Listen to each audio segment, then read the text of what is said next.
So as filmmakers and creators, I feel like we can often get caught up in what our next big gear purchase is gonna be. Whether it's a new camera, a new lens, or maybe a gimbal, I've actually found that it's been the smaller purchases for me that have actually been helping me in my video creation process. So in today's video, I'm gonna share with you 4 pieces of filmmaking gear that I've bought over the past year that have actually been really helping me make my YouTube videos. So when I first started making videos, I used cameras like the Canon GL1 and GL2, or even the Sony VX1000. And the thing that those type of cameras had that I always really liked was a top handle. So I've always been on the lookout for the best top handle for my DSLR and mirrorless cameras. And after trying out a lot of different top handles, I feel like the best bang for your buck top handle is actually this one.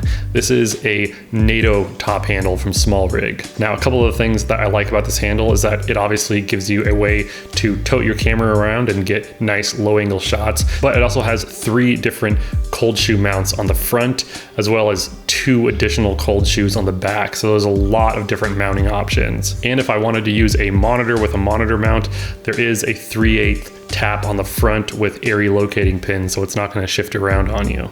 In addition to all of those mounting options, you have a 3/8 and a bunch of 1/4-20s on the top. Another thing that I really like about this SmallRig top handle is that it's only $30 brand new on Amazon. And it not only comes in a NATO rail option, but there's also an option for your cold shoe, or you can get one that'll just screw right into your camera cage. So for $30, I feel like this is a great piece of kit to have on your camera rig, because it actually does allow you to get a better grip on your camera. You can use gravity to your advantage when stabilizing your camera as well.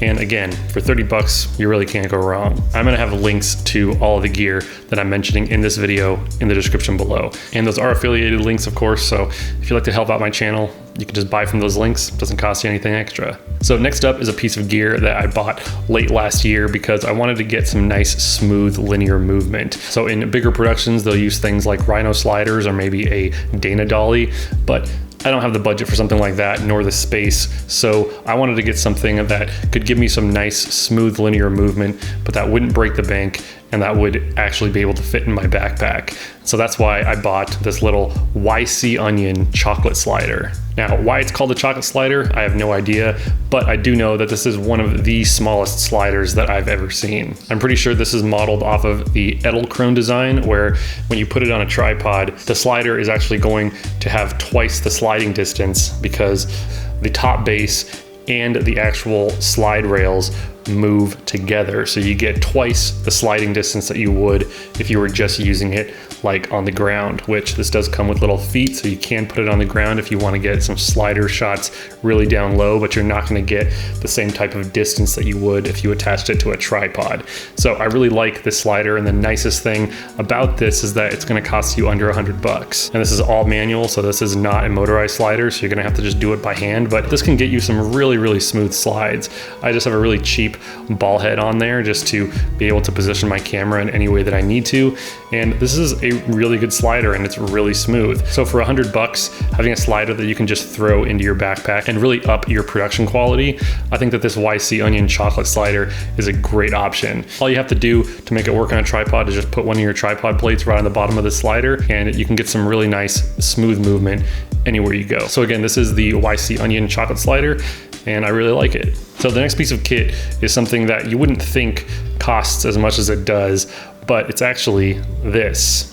Now, what is this, you might be wondering? Well, this is actually a V-mount plate. The cool thing about this V-mount plate, though, is that you don't need 15mm rods to mount it onto your camera rig. What you do is you mount it on to the Arca Swiss plate right here, and it has another Arca Swiss compatible QR plate on the bottom, so you can connect it to most Arca Swiss tripods, and then you can actually have a place to mount a V-mount battery. So I use these tiny SmallRig batteries, and these match up perfectly with this SmallRig V-mount plate. Now, the really cool thing is that you can turn this knob, and this will actually tilt down so you can still have access to your LCD screen. And then once you're ready to shoot, you can flip it back up, twist this down, and you got a really nice compact V-mount setup. Another cool thing is that with this lever here, you can actually give yourself a little bit more space between the camera and the V-mount battery. And there's even a little bit of padding right here just in case the V-mount plate rubs up against your camera. So like I said, you wouldn't expect this to cost as much as it does, but this is actually gonna run you about $90, which I know is a little steep, but honestly, I feel like this is a great piece of kit if you're trying to keep your entire camera rig really small. I personally have been trying to figure out how to keep my camera rig as small as I possibly can, especially for when I need to travel. So not having to build up a 50mm rod plate and get a V-mount for that 50mm rod and just have this big cumbersome setup, I can keep my setup really nice and small, but still run my camera all day off of a V-mount battery with this small little small rig V-mount plate. And when you're not using it, it folds up really nice and small, which I like. So the fourth and last piece of gear that I wanted to share with you is another product by SmallRig. This video is not sponsored by SmallRig in any way, but it's actually this tripod head. So when it comes to compact tripods, you typically have to choose between a photo tripod or a video tripod head. And the biggest problem with video tripod heads is that you can't really level out your camera unless you level out the legs. So you're gonna have to do this dance with lowering and highering the tripod legs in order to level out your camera when you're using a video head. With photo tripods with ball heads on top, you can just level the camera with the ball head. But what this little video tripod head from SmallRig does is it kind of gives you the best of both worlds. So like bigger, expensive video tripods, they'll have bull mounts, which are gonna allow you to level the tripod with a bull mount on the tripod head. With this little tiny tripod head from SmallRig, you can do essentially the same thing. It has a little leveling base, so you can actually level the tripod head out without having to adjust the legs. Then once you've leveled it out, you can tighten it down and you still have access to a nice fluid pan head and a tilt head, which is actually weighted. So when you push it down, it doesn't just stay down, it'll actually kind of spring back up and try to go back to its neutral position. So when I'm trying to keep my tripod kit small, but I still want the functionality of a video tripod head without having to sacrifice being able to pan and tilt, this little video head from SmallRig is great. There is one con with this video head that I did want to mention, and it's mostly that the panning is not as smooth as I would like it to be.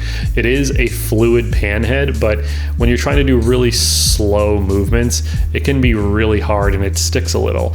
So that could just be because I haven't used it enough and I just need to do some more pans to really get it to where it's really nice and smooth. So I think that if you are first getting this tripod head and you're noticing that your pans aren't as smooth as you would like them to be, you might just have to start using it a little bit more just to get it loosened up a little bit. This tripod head is Arca Swiss compatible, so most of my camera gear is Arca Swiss, so it'll fit right onto this tripod head really easily. This is not a head that you're gonna put a whole bunch of weight on, so I wouldn't put a fully rigged out like FX6 rig on this or anything like that. But for smaller mirrorless camera setups, this tripod head will work just fine. So yeah, those are the 4 pieces of filmmaking gear that I've bought over the last year that I've really been digging. And if you've liked this video, then you'll probably like this video right here.